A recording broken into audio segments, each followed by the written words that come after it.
तो 100 बार बोलना पड़ता है जल्दी करने के लिए। यार तो बिजनेस नहीं होता, समझा? जा जाके सच बोले लेके आ।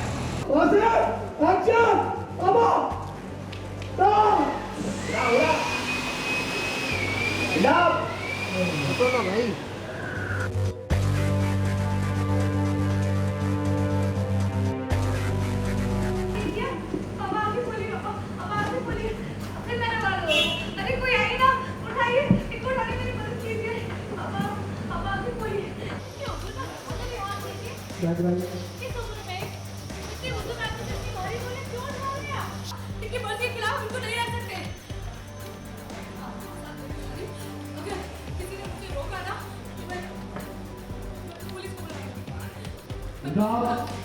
सीरियल मंगल लक्ष्मी में आया शॉकिंग ट्विस्ट वाला ड्रामा, जहां हुआ सुदेश जी और मंगल का आमना सामना। सुदेश जी को देख शॉक्ड हुई मंगल।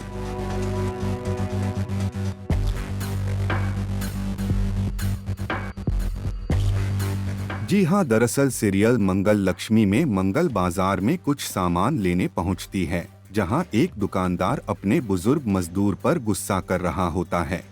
तो 100 बार बोलना पड़ता है जल्दी करने के लिए। यार तो बिजनेस नहीं होता, समझा? जा जाके सच बोले लेके आ।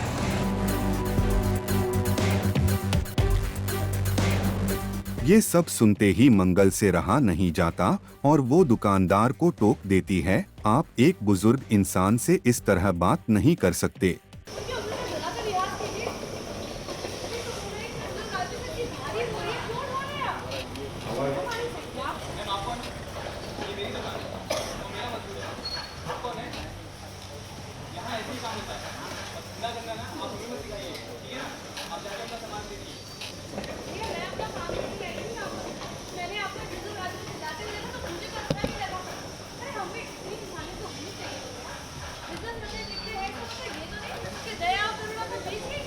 जैसे ही मंगल उस बुजुर्ग को देखने के लिए आगे बढ़ती है, तब तक वो वहाँ से चले जाते हैं।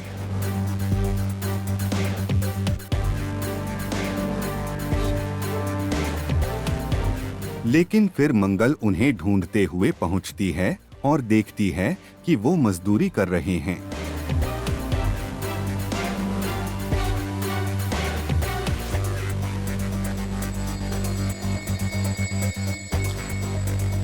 अचानक वो बुजुर्ग गिर जाते हैं, तो मंगल दौड़कर उन्हें उठाती है। लेकिन जैसे ही वो उनका चेहरा देखती है, उसके पैरों तले जमीन खिसक जाती है। ये और कोई नहीं बल्कि उसके ससुर जी सुदेश जी हैं।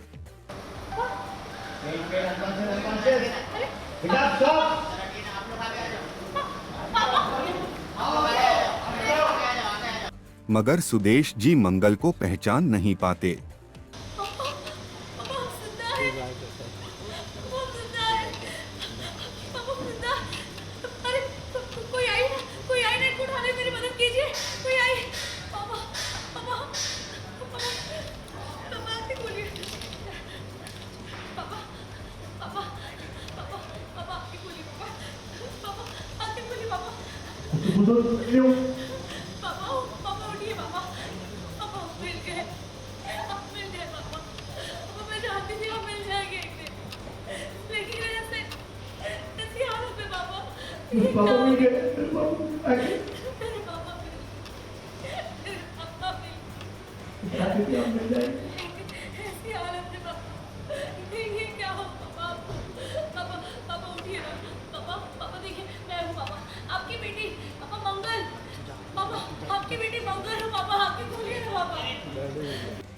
अब सीरियल में आए इस ट्विस्ट के बाद कहानी में आगे आएगा कौन सा नया मोड़, ये देखना दिलचस्प होगा।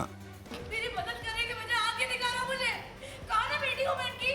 पापा उठिए पापा। ये मेरा गुंडा वसूल है।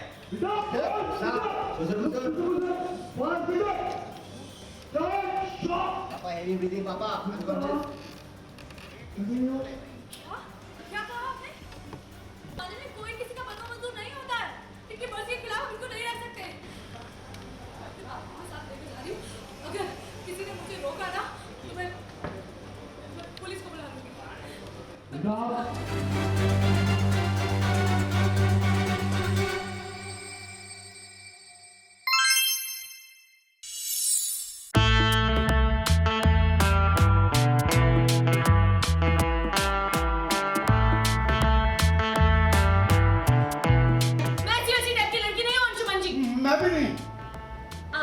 वैसी टाइप की लड़की नहीं है। अब नहीं, मेरा मतलब है कि ऐसे वैसे टाइप का लड़का नहीं हूँ मैं। एक तो आपने गलत हरकत की, ऊपर से आप मुझसे बहस किए जा रहे हैं। सीरियल ये रिश्ता क्या कहलाता है में आया बड़ा ट्विस्ट, जहां अंशुमान से नाराज नजर आई अभीरा। आप करना क्या चाह रहे थे? आपको क्या लगा आपने हमें एक साड़ी का कॉन्ट्रैक्ट दे दिया तो हम अब क्या आगे पीछे घूमेंगे, जी हुजूरी करते फिरेंगे? Excuse me mister Anshuman, excuse? मैं ऐसी वैसी टाइप की लड़की नहीं हूँ, समझे आप? मैं भी नहीं। आप भी ऐसी वैसी टाइप की लड़की नहीं है। नहीं, मेरा मतलब है कि मैं ऐसे वैसे टाइप का लड़का नहीं हूँ। एक तो आपने मुझसे गलत हरकत की, अब आप बहस किए जा रहे हैं। हाँ, हमने आपको खाना क्या खिला दिया? आप तो बिल्कुल फैल ही है। जी हाँ, दरअसल दादीसा और विद्या अंशुमान को पूरे ठाठ से घर लेकर आती हैं।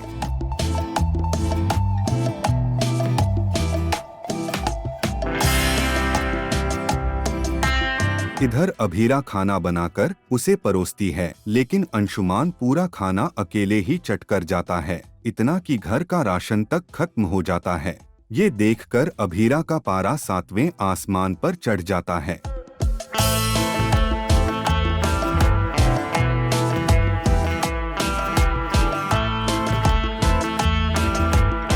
वही खाने से खुश होकर अंशुमान अभीरा का हाथ पकड़कर उसे किस करने की कोशिश करता है, लेकिन अभीरा गुस्से में उसे धक्का दे देती है। आपके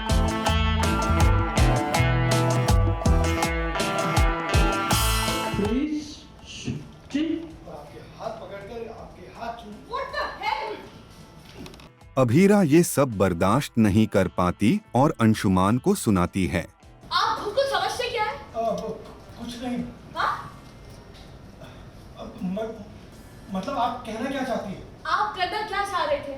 आपने हमें साड़ी का कॉन्ट्रैक्ट दे दिया तो आपको लगा कि हम आपकी जी हुजूरी करते रहेंगे। एक्सक्यूज मी अंशुमन जी, एक्सक्यूज? मैं ऐसी वैसी टाइप की लड़की नहीं हूँ, समझे आप? मैं भी नहीं। आप भी वैसी टाइप की लड़की नहीं है। नहीं, मेरा मतलब है कि मैं भी वैसे टाइप का लड़का नहीं हूँ। एक तो आपने गलत हरकत की, उसके ऊपर से आप मुझसे बहस कर रहे हैं। हमने आपको खाना क्या खिला दिया? आप तो फैल ही गए बस।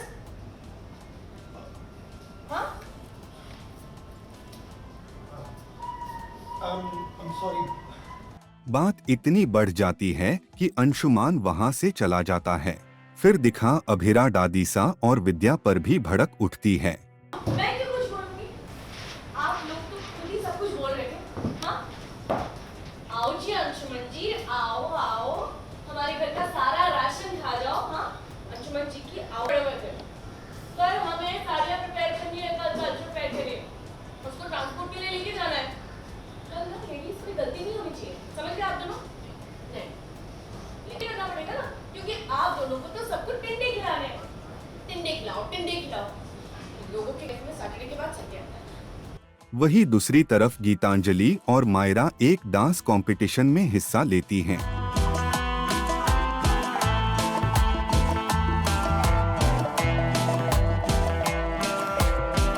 परफॉर्मेंस के दौरान मायरा गिर जाती है। उसे हिम्मत देने के लिए गीतांजलि भी जानबूझकर गिर जाती है ताकि मायरा को सहारा मिल सके। उसी पल जब अरमान मायरा के पास आने वाला होता है,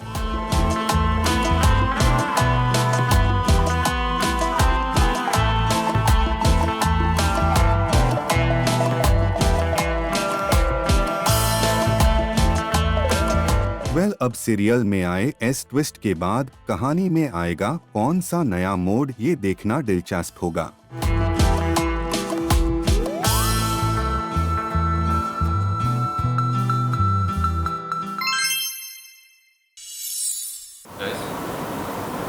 मुझे आप सबसे एक इम्पोर्टेंट ज़रूरी बात करनी है। मलिक और मेरी शादी जो है मिस्टर सलूजा सर, तो दीपक भी आए थे, वो बोल रहे थे आपने उन्हें कहा कि मैं आज की पार्टी में नहीं आऊँ। ये सब शादी की सारी तैयारियों की जिम्मेदारी तो मेरी है ना, सारा अरेंजमेंट मैंने किया है और मैं अपनी ड्यूटी करना चाहती हूँ। मतलब सिर्फ इसलिए नहीं क्योंकि मेरा काम है, बल्कि इसलिए क्योंकि मेरी बेस्ट फ्रेंड की शादी है और मैंने बहुत कुछ प्रिपेयर किया है, तैयार किया है। जाने दीजिए सर प्लीज़।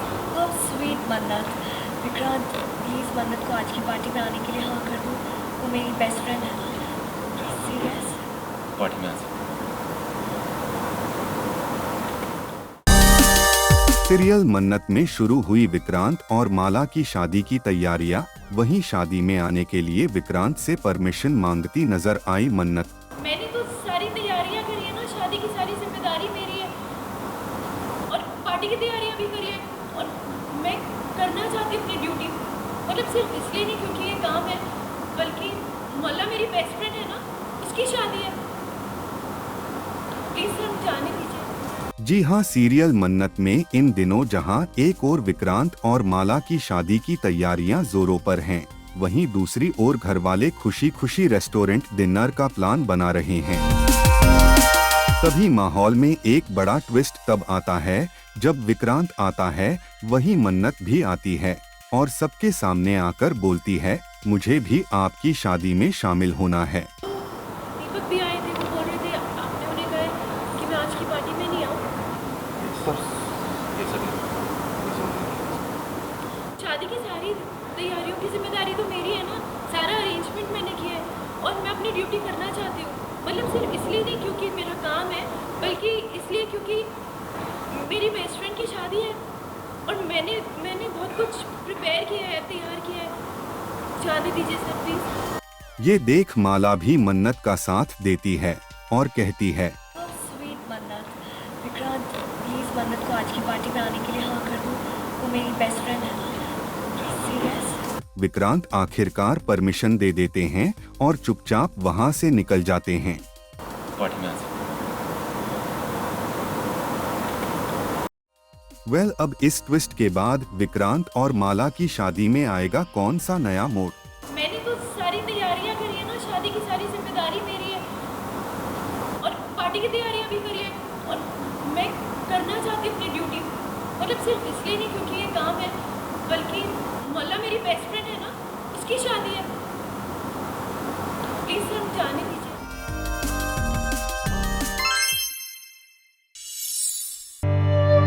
शोएब इब्राहिम ने वाइफ दीपिका कक्कड़ की हेल्थ को लेकर दिया बड़ा अपडेट। बताया, दीपिका की आज यानी 3 जून को होगी surgery.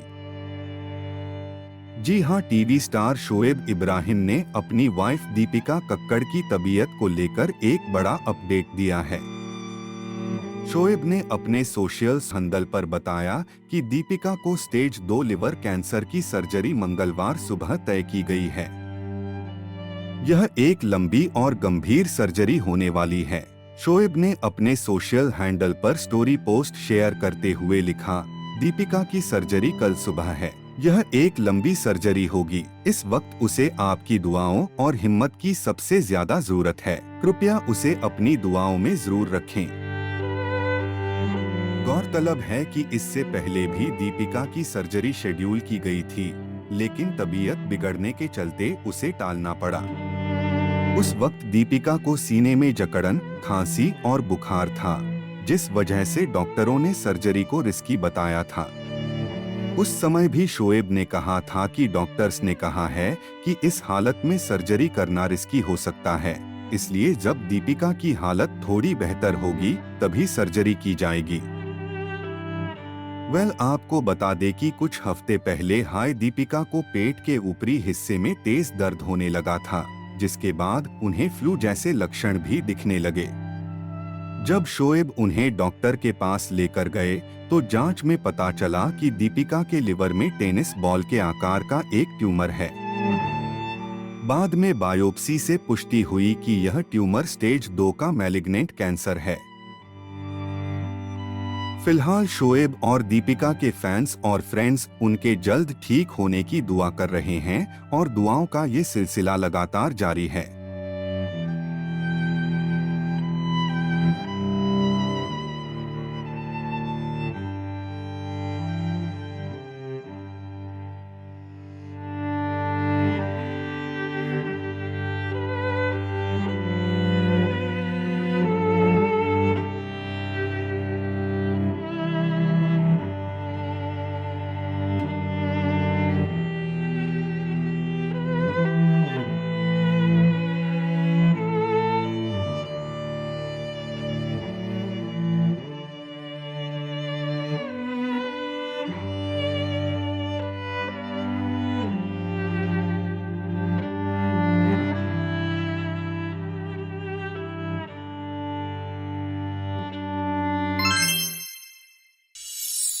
We lost Vibhu last evening rather in Nanavati Hospital.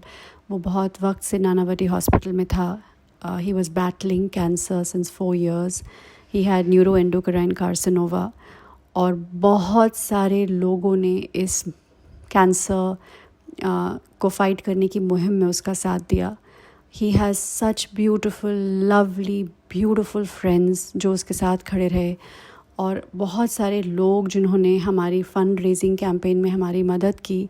I really want to thank from the bottom of my heart to every single person who opened up their hearts and their purses to, give him a chance to live. Thank you very much.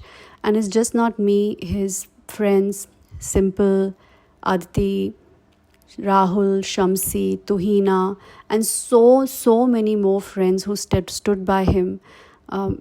मैं सिर्फ यही कोशिश करूँगी कि उनकी mummy हैं जो मेरी मम्मी हैं अब, और भैया, उनकी sister, I hope I can be a daughter to them. I hope that I definitely can't complete the family and fill the void that Vibhu has left, but I wish that I could be a part of their family, and they are my family now. और I'm short of words.